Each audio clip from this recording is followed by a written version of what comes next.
Have you ever wondered why time spent on social media can leave you feeling anxious, distracted, and strangely empty? Or why an afternoon spent creating, reading, or walking in nature leaves you feeling calmer, grounded, and more human? The reason for this is surprisingly simple, because when you strip away the obvious differences, your brain works a lot like a computer. A wet computer uploading and downloading information you're exposed to every day. A biological CPU that runs the software that you and the world around you installs. Unfortunately, right now, many of us are installing the mental equivalent of cheap, buggy software, riddled with pop-ups, adware, and hidden scripts that hijack our attention. If you've ever unlocked your phone just to check something and then realized 20 minutes later that you're just scrolling through stuff, that isn't random.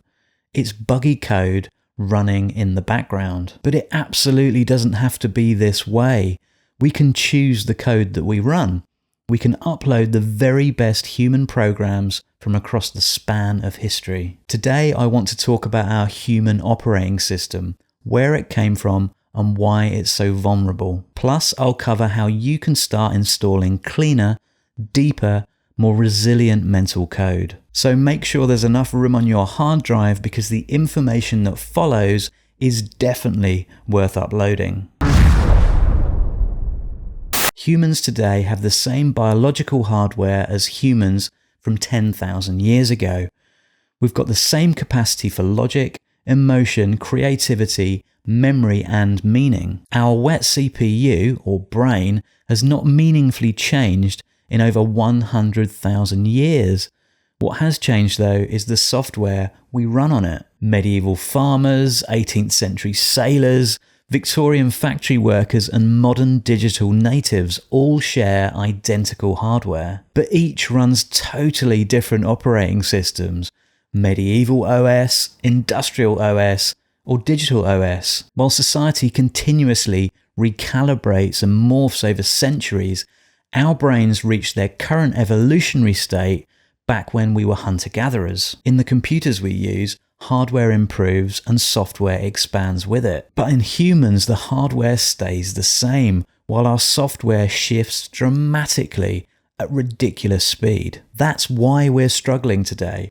We're running 21st century software on a Stone Age CPU, which is like trying to run the latest version of Windows on a computer from the 1980s. But worse than that, our brains have no firewall to stop unwanted code seeping in, no antivirus software to block malicious or harmful programs. And in the digital world we inhabit, that's dangerous, because the content we are continually exposed to in our everyday lives, often fed to us by algorithms, is beginning to rewrite some of our deepest human code. Our modern OS is increasingly shaped by platforms that don't care about our well-being, our attention, or our long-term mental resilience. For example, TikTok videos, Instagram Reels, and YouTube Shorts. They're designed to be fast install programs, bite-sized hits of information that serve to briefly stimulate our brains. They load instantly and reward us immediately, but under the surface they're embedded with every kind of digital junk imaginable. Adware disguised as influencers, pop-ups disguised as trends, and tracking scripts disguised as recommendations. It's like buggy mental freeware distributed at scale, and while it appeals to us because we don't have to pay to install it, it's anything but free in the long run. These tiny scripts come with a significant cost to our psychology. They fragment our attention, flood our CPU with noise, and overwrite deep, essential processes like patience, imagination, and long-form focus. Your brain's reward system evolved for slow, meaningful actions, not 400 clips per hour dopamine loops. The wet computer that sits inside your head was never designed to handle the rate of stimuli it's now exposed to. And just like a digital machine, the more buggy code you install on it, the clunkier and less stable it becomes. Let's contrast what we upload to our brains today with the kind of software humans used to run. It's what I like to refer to as slow software. Craft, reading, walking, and storytelling. Music played deliberately and imperfectly. Weaving, carving, tending a garden, and shaping clay.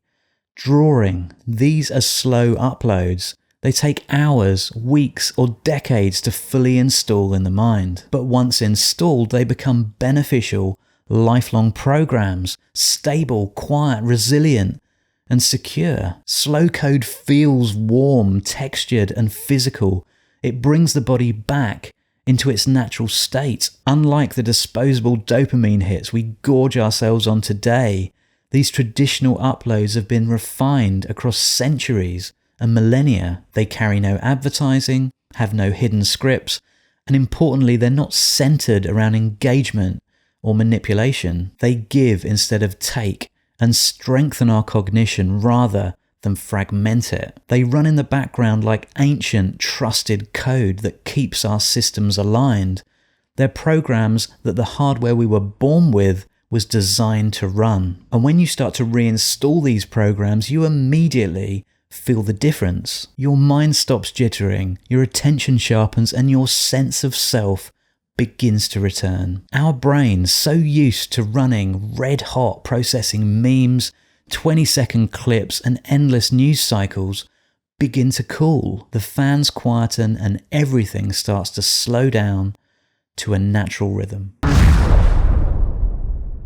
Okay, so here's the real opportunity I want to share with you today. Most people think they can only run one operating system at a time. You're either modern or traditional, digital or analog, fast or slow. But that's just not true. Humans can mix bits of different operating systems from across the span of history. We can run medieval Craft OS alongside modern critical thinking OS. We can uninstall consumerism OS while keeping Curiosity OS. And we can keep Empathy OS and stitch it together with 21st century diversity and acceptance OS. Put simply, you can run your own operating system. You're not tied to the one that society preloaded you with.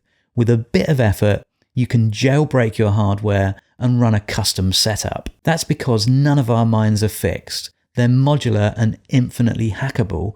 You can and should curate the code that you run. We can take the best mental programs from across human history and combine them into something that's neither ancient nor modern, but truly future-facing. A layered human OS that's built consciously, not installed by society or the machine of technology that drives it. One that takes the best of the past and blends it with the best of the present.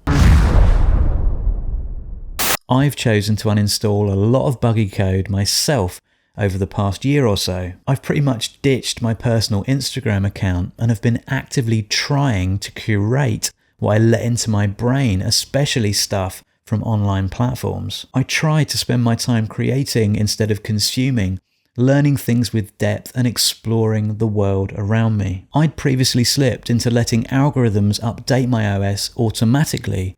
Like most people, I accepted the code that was pushed at me through feeds, notifications, trends, and endless streams of corrosive digital noise. But then I realized I don't have to run that system, that I could take control. To do that, you need to start choosing which programs to install and uninstalling the ones that drain you, decluttering your system and selecting the processes you want to run. This isn't about doing a digital detox for a few weeks, it's about rebalancing your inputs permanently. A great way to start is by deliberately reinstalling the ancient, slow-coded human traditions that always made our species stable, thoughtful, imaginative, and grounded. And unlike the digital platforms we've become tethered to in the last 2 decades, these are genuinely free. Walking, reading, creativity, and curiosity in the world around us. Instead of corrupting our system, these things enhance it. Look, the takeaway from this is simple. While your brain is a wet computer, you are not a passive device. Yes, you're connected to the broader network of society, but you can set up a firewall to block the crap and formulate your own OS. Because if your mind is a wet computer, then you're the only one that gets to decide what you run on it. You can choose the code you run, so choose wisely. As always, thanks so much for watching. Please like and subscribe, and I look forward to seeing you soon. This video was based on my writing over at layeredfuture.com. If you'd like to explore the full article or browse through other topics, you'll find it all there.